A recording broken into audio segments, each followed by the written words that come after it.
Have you ever thought about a command, one that's so direct it just cuts right across time, thousands of years, and bam, it feels like it lands right here today? Yeah, like a message in a bottle, but way more intense. Exactly. Imagine this ancient prophet, Hosea. He steps up, and it's not some gentle whisper. It's like thunder. A declaration aimed right at the leaders. Hear this, you priests, Wow. Yeah, that definitely gets your attention. doesn't it? Even now. So, okay, let's unpack this. We're doing a deep dive today, looking at some insights from this text, Hosea 5:1.pdf, and we're really going to focus in on that single verse. But here's the thing. Our mission isn't just, ancient history 101. Right. It's kind of twofold. First, let's get the original context. Who were these priests in ancient Israel? Why was this warning so urgent for them? Essential background. Totally. But then we're going to take that ancient mirror, hold it right up to us, see what it reflects about our own lives, our callings, our responsibilities today. Yeah, and it's fascinating, isn't it, how a message for that specific group so long ago can echo so clearly now. It feels surprisingly relevant. It really does. It refuses to just stay neatly packed away in the past. Absolutely. We're not just like observing history from a distance. We're digging into how these timeless truths kind of ripple through, warning us, but also calling us up higher. I totally agree. So let's set that scene then. The Levites, okay, we know they were set apart for sacred stuff, The priestly tribe. but Hosea's message, it really zeroes in on the priests within that tribe. Their specific job, it wasn't just being religious figures, right?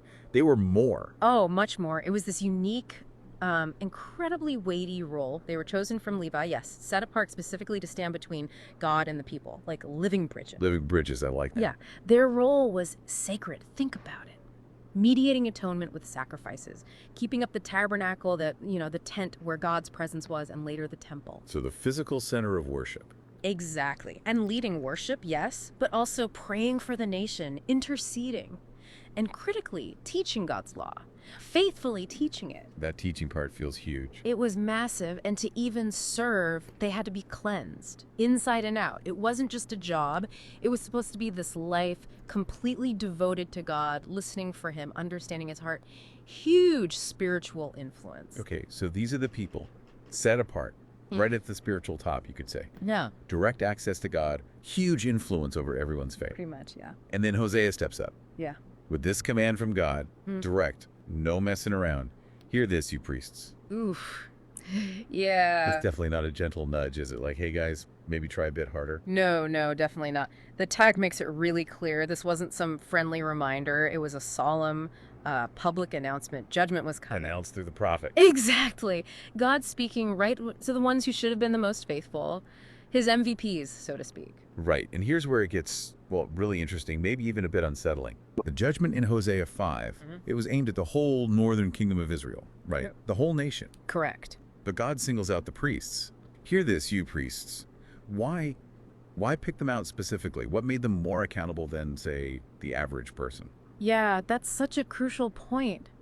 And the answer really lies in their leadership role, their unique place in the covenant. Okay. They just flat out bore greater responsibility. As leaders, as teachers, as the models of holiness, they were supposed to be the living examples of obedience, justice, devotion, all of it. The standard bearers. Precisely. Huge privilege came with that position, but also huge accountability. And they had failed. I mean, spectacularly failed. Instead of guiding people to God, they turned away themselves. And, well, they ended up actively misleading the very people they were meant to shepherd. So it wasn't just personal sin, it was leadership malpractice, spiritually speaking. Absolutely. It had consequences for the entire nation, catastrophic ones. That paints a stark picture of decay. But let's dig a bit deeper. Beyond just like general failure, what was the actual root of this corruption? Hosea seems really specific, really heartbroken. What were they actually doing? It was a profound betrayal. God accused them, point blank, of using their power, their authority, to take advantage of the people. Wow. Yeah. Instead of shepherding the flock, they preyed on them. The text mentions stealing from them, oppressing them. They basically turned their holy calling, the sacred trust, into a way to get rich, personal gain. So the priesthood became a business opportunity. Essentially, yes. They saw their duties not as service to God and the people, but as a way to profit. Can you imagine? The very people meant to be holy examples were corrupt, greedy, dishonorable, leading people into sin, not away from it. Right. And for that betrayal, turning the sacred into, well, a commodity for themselves, that's when God declared judgment. It wasn't just a slip up, it was a total perversion of why they were there. Wow. Yeah, it's a visceral picture. Heartbreaking, really. Now, okay, it's so easy listening to this to think, right, ancient history, bad priests back then, got it. Doesn't really apply to me. I'm not wearing robes in a temple. The natural reaction. But the source material, it makes this really bold claim. It says this verse, Hosea 5.1, holds up a mirror for Christians today. How does that work? Exactly. It is tempting, isn't it, to just file it away under ancient Israel problems. But then you look at the New Testament and it throws a curveball. Oh. Yeah. Okay. Peter, for example, he tells believers, all believers, in 1 Peter 2.9 that we are a royal priesthood, a holy nation. Ah, okay. So that term priesthood isn't just for the Old Testament Levites. Not according to Peter. It means we, as followers of Christ, have also been set apart. We serve the living God, we have direct access, we can intercede for others, pray for them, and we're commissioned to speak his truth. So we've inherited a kind of spiritual role. A spiritual legacy, exactly. Not with animal sacrifices and temple rituals like the old way, but with this direct connection and active role in what God's doing now. Okay. Royal priesthood. That sounds, well, impressive, but also kind of daunting. It's not just a fancy title then. Not at all. It's a colossal responsibility, like you said. So if that's our calling now, how might we be dropping the ball today? What are the modern ways we might be echoing those ancient failures, maybe more subtly? Well, let's think about that idea of exploiting the sacred for personal gain. That feels like a direct parallel, doesn't it? How so? Most of us aren't exactly profiting financially from church. Maybe not directly financially, though sometimes that happens too, unfortunately. But think broader. How might we, as this royal priesthood, try to profit spiritually?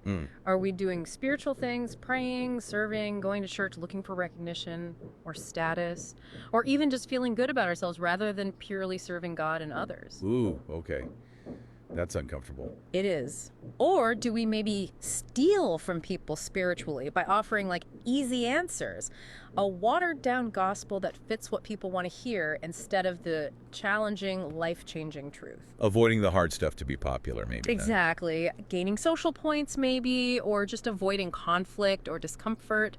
It's not always about money. It's about compromising the sacred God's truth, our calling for some kind of worldly benefit, whatever that looks like for us. Wow. Okay, that really hits home. That goes way beyond just obvious bad behavior. It's about motivation. Deep motivation, yeah. What about that failure to listen? The ancient priests kind of tuned God out. Yeah, let's call that the failure to heed the divine whispers. It's so easy to do today, isn't it? Tell me about it. Like those priests got caught up in their own stuff. We get absolutely bombarded. News, social media, work, family, trying to get ahead, just wanting to be comfortable. But noise is constant. It is. And God's voice, that still small voice the Bible talks about, it gets drowned out. We might, nod along to his truth on Sunday, but do we actually listen during the week?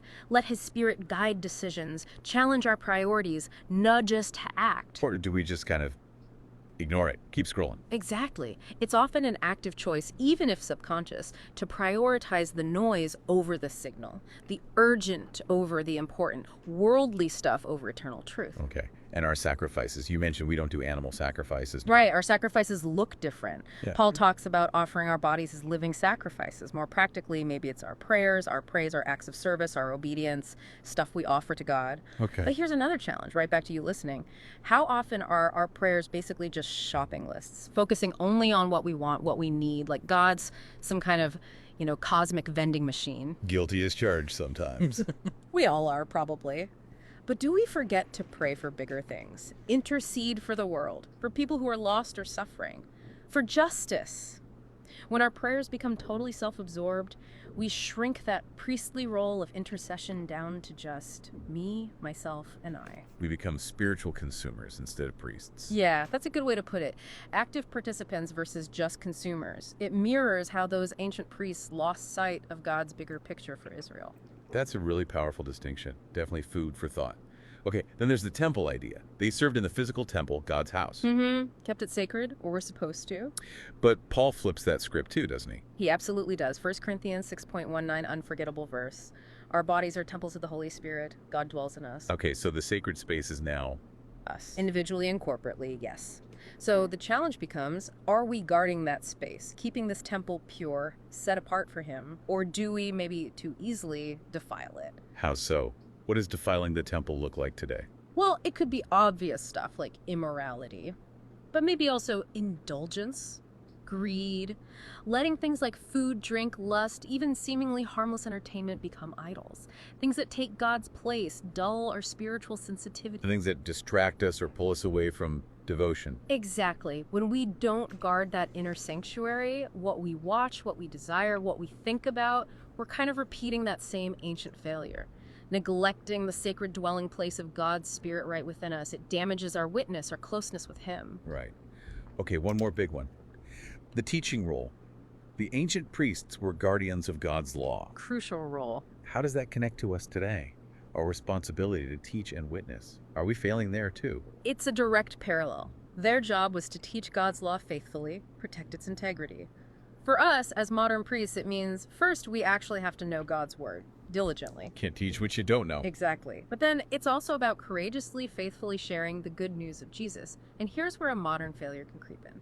We can get so caught up pursuing the world's knowledge, its wisdom, its trends, its shifting ideas about everything. Keeping up with culture. Yeah, which isn't inherently bad, but if we do that while neglecting, or worse, compromising the core gospel message, well, that's a problem. The result can be this kind of like false gospel, a message that sounds vaguely Christian, but is actually shaped more by popular opinion or worldly values than by God's unchanging truth. A gospel that doesn't really challenge or change anyone. Precisely. It might feel relevant, but it doesn't bring true life or freedom. It can actually lead people into confusion or spiritual death. Our witness, what we say and how we live, it's powerful. Neglecting or twisting God's truth means misleading people, just like those priests tragically did. Man. So when you lay it all out like that, Hosea's warning, hear this, you priests. It really does echo, doesn't it? It rings out, yeah, unnervingly clear. It's not just history. It's this urgent call right to us, the people Peter called the royal priesthood. It absolutely is. As followers of Christ, God's chosen priests scattered throughout the world, the message is clear. Don't blend in with the sin around you. Don't get dragged down by the world's corruption. We're meant to be different, salt and light, Jesus said. Exactly. Bringing blessing, bringing truth, not more compromise and decay. And Hosea lays out the choice so starkly. Listen. Really listen to God's voice. Walk faithfully in his ways, or ignore him. And, well, face the consequences, that spiritual reckoning. But it's not just about avoiding judgment, is it? No, not at all. The Lord's heart, his ultimate desire, isn't condemnation. It's always restoration. He wants to draw us back, draw us close, so we can actually live as his holy, set-apart people, fully alive in our calling. So the big question hangs there then, for you listening right now. What does this all mean for you in your Monday to Friday life? How do you respond to this ancient warning, seeing its reflection on your own priestly calling? What does hearing this message truly look like for you today? Yeah, what's your takeaway? Because if we really heed his voice, if we embrace this calling with integrity, walk in his ways, we will be a blessing. We'll be conduits of his grace and truth in a world that desperately needs it. But the flip side is also true, isn't it? If we harden our hearts, let worldly stuff compromise that sacred purpose, Yeah. we'll feel that weight, that neglected responsibility. It's a sobering reality. So let's all, myself included, really take Hosea 5.1 to heart. Let's strive to live as priests who genuinely honor Jesus, our great high priest. Yeah. Maybe spend some time thinking, praying, what does being part of this royal priesthood actually mean in my daily life, in my prayers, how I guard my heart and mind, the truth I speak and live? This ancient text, it's more than history. It's a profound living invitation for us right now. An invitation to reflect and then to act faithfully. Exactly. Faithful, transformative service.